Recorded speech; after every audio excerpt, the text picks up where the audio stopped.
tous, ravie de vous retrouver pour cette émission de rentrée. Wildorado vous emmène dans un coin de rêve. C'est à Wans que des entrepreneurs ont développé un petit coin de paradis qui rencontre un véritable succès. Ça s'appelle Naxelet.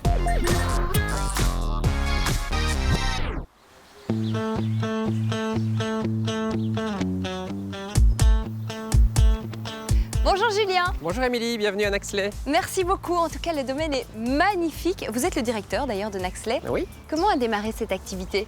Alors Naxelet, c'est avant tout un projet familial. C'est une ancienne ferme, comme vous pouvez le constater. Les propriétaires ont décidé il y a quelques années déjà de créer un golf avec cet hôtel, ce restaurant et surtout de créer un maximum d'emplois dans la région. Au total, nous employons une soixantaine de personnes.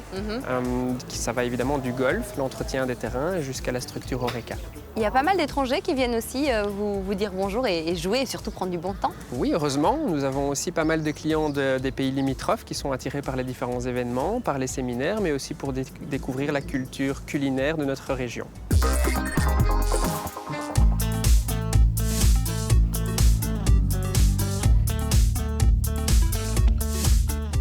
Julien m'emmène découvrir l'hôtel qui marie harmonieusement matériaux nobles et mobilier contemporain agrémenté d'œuvres d'artistes belges. Waouh, c'est super beau. Bienvenue. Magnifique. Alors voilà, on se retrouve ici dans une de nos plus belles chambres. Je vois ça. C'est une chambre qui est très appréciée, notamment grâce à cette magnifique vue sur le 18e trou. Ça permet évidemment d'être encore et toujours en communion avec la nature. Puis on peut remarquer également l'utilisation des matériaux. On est toujours sur ce côté très chaleureux, le bois. Oui. C'est très cosy et ça permet vraiment de se ressourcer de la meilleure des manières. C'est vrai qu'on s'y sent bien dans cette chambre. C'est très très agréable. On est sous le label Clé Verte. C'est-à-dire? C'est un label qui récompense les établissements qui font une réelle différence en termes d'impact environnemental. Je pense par exemple aux douches qui sont réglées au niveau du débit d'eau. Et puis on a aussi des petites choses comme la petite carte que vous retrouvez souvent dans les hôtels et qui permet de laisser le choix aux clients du changement de drap pour la deuxième nuit.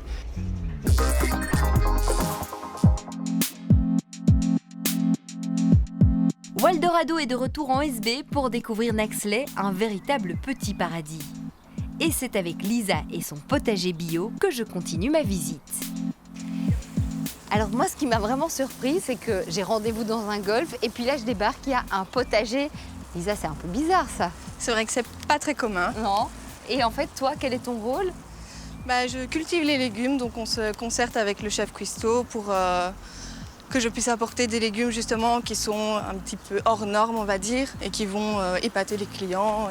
C'est important pour toi d'avoir ce côté sain dans l'assiette? Oui, c'est très important parce qu'on en est à une époque où les gens achètent leurs légumes au supermarché, qui ont été cueillis depuis 5 jours. On peut même acheter des légumes découpés en barquettes plastifiées. Donc, ça, tu déconseilles? Oui, ça me sidère totalement. Et donc toi ici, Lisa, tu as trouvé ton bonheur. C'est du bio ici? Oui, c'est du bio, donc c'est totalement dans le respect de la nature. Je travaille pour la nature et la nature travaille pour moi en parallèle. Ah, c'est joli. Et c'est vrai que j'ai pu remarquer que dans ce golf, c'est un peu une philosophie de vie. On fait vraiment très attention à l'écologie, au bio. Ça fait partie de la société Naxelet? C'est un des éléments clés de Naxelet. C'est là-dessus que tout repose un petit peu, on va dire. Alors tu vas me montrer un petit peu les légumes justement qui surprennent les clients? Par exemple, l'aubergine ronde blanche à œufs, ici. Donc il y a des aubergines qui sont blanches? Oui, évidemment. Je ne savais pas du tout. Il y a pas mal de sortes d'aubergines, de tomates, de poivrons. On fait un petit peu de tout maintenant. J'ai 8 variétés de tomates, dont des vertes de 8. J'essaye quand même de prendre des variétés qui se cultivent dans la région parce qu'en général, ça fonctionne mieux avec notre météo. Chaque jour, Lisa apporte sa récolte à Jacques, le chef du restaurant et de la brasserie de Naxelet. Salut Lisa. S'il te plaît. Merci beaucoup. Alors, quelques belles variétés d'aubergines, de la tomate verte de Huy, du basilic, des courges spaghetti, Parfait. des sombras et des jeunes pousses. Des jeunes pousses. Voilà. Voilà. Il n'y a plus qu'à mettre en assiette. Voilà. Merci À toi de beaucoup. jouer. Jacques orchestre une équipe de 15 personnes qui mettent les petits plats dans les grands pour accueillir les clients du restaurant gastronomique et de la brasserie. Ici aussi, on marie matériaux anciens et design contemporain, par exemple avec cette superbe cave à vin.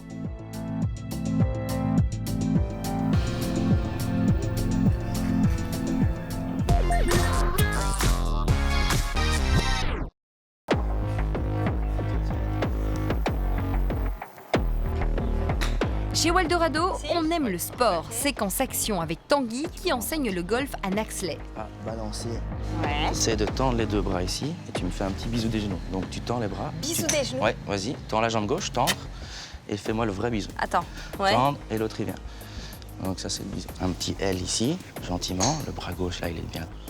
Hop, jusqu'au bout. Punaise, t'as vu comme elle est loin? Elle est belle, hein? Ouais, elle est vraiment belle. Très bien. Il faut combien de temps en général pour avoir un bon niveau? Une dizaine. Pour faire un 18 trous. Pour faire 18 trous, parce qu'il y a des brevets en fait. Donc Ouais. comment ça fonctionne? C'est comme un peu le permis de conduire, il y a des brevets théoriques et pratiques. Mhm. Ouais. Et donc en général, il faut une dizaine d'heures pour passer vraiment le temps de passer le théorique et d'aller déjà un petit peu tâtonner le terrain pour le 18 trous. Ok. Avant ça, ce qui est bien ici à Naxley, Ouais. c'est qu'on a 3 trous d'écollage. Sans le brevet théorique, déjà dès les premières heures, on peut déjà aller sur le terrain. Et dès qu'on a passé le théorique, on peut déjà aller sur le petit pitch and putt, donc un petit 9 trous, très intéressant pour déjà vraiment apprendre. Et financièrement, justement, c'est accessible ou pas le golf? Oui, Parce que tout bon, à on a fait. toujours dit, voilà, c'est un petit peu considéré, franchement, comme le sport de riche. Le cliché, la grosse voiturette pour les personnes âgées, le cigare, Ouais. le whisky, ouais non, On ça est a loin de changé, tout on ça est vraiment très très loin. Très très très.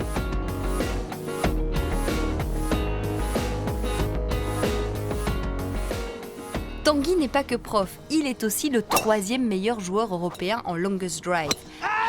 Un sport de force où la balle part à plus de 300 km/h et va atterrir près de 400 mètres plus loin. Bon, ok, et moi j'ai de l'avenir ou pas? Encore un petit peu de balle. Ouais, hein, je crois aussi. Bon, on va continuer. Waouh. Canon, hein. Elle est belle celle. Splendide. Une bonne technique, c'est bien, mais un bon terrain, c'est essentiel. Et il faut donc soigner l'herbe. C'est la passion de Frédéric. Et donc, toi Frédéric, tu es greenkeeper. Ça consiste en quoi? Mais en fait, c'est un métier qui est basé sur l'agronomie, mais qui est spécialisé pour tout ce qui est gazon de sport. Essentiellement les golfs. Ouais. Donc ici, on a un domaine de 85 hectares. Oui. C'est évidemment un challenge de faire pousser de l'herbe à 3 mm. Donc il y a tout ce qui est irrigation également. Et ça, c'est justement quelque chose qui est un petit peu problématique avec les sécheresses qu'on connaît pour l'instant. Oui, je veux bien croire. Voilà, ici à Naxley, on a décidé depuis le début, par rapport à l'eau, de tourner en circuit fermé. On récupère les eaux de drainage du terrain, des toitures du bâtiment, du drainage du bâtiment. Et ensuite, tout ça revient ici? Elles sont ramenées ici dans l'étang, duquel on pompe pour renvoyer de l'eau sur les greens qui sont Génial. de nouveau drainés. Ça revient dans le circuit en permanence. D'accord. Et bon, ici, j'imagine qu'avec cette chaleur, malheureusement, ça s'évapore. Donc, Mais oui, on perdez perd de l'eau. Le niveau des étangs baisse. C'est assez historique. C'est la première fois que je vois l'étang aussi bas. Donc voilà, mais on reste complètement autonome malgré tout. Et donc, en c'est termes pour d'eau. ça qu'on a une pelouse un petit peu plus jaune. Voilà, exactement. En fait, il y a juste les zones vraiment ranes qui sont arrosées. Donc, ça représente plus ou moins 2,5 hectares, 3 hectares Oui, sur l'ensemble des 85 hectares. oui. Ce qui est peu. Donc c'est très peu.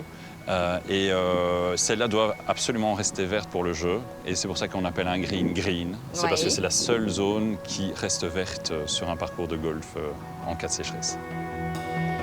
Naxley veut ouvrir la voie vers des golfs plus écologiques et n'utilise aucun produit phytosanitaire sur les greens, ce qui représente un vrai défi. Et c'est ce qui nous a permis d'avoir un label, un écolabel international qui s'appelle le label Géo. Et on est les premiers en Wallonie à l'avoir reçu. Waouh! Et c'est un énorme challenge, vraiment un énorme challenge. On a encore une belle marge de progression, mais on est déjà assez satisfait pour l'instant. Bah, c'est formidable.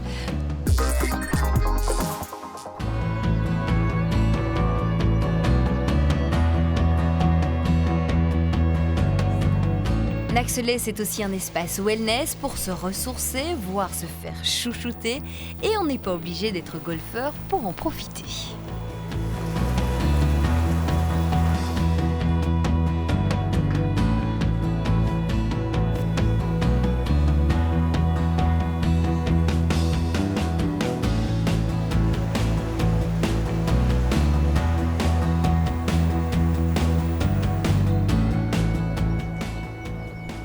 Julien, en tout cas, un tout grand merci. J'ai passé une magnifique journée, c'était très dépaysant. Est-ce que vous avez d'autres projets?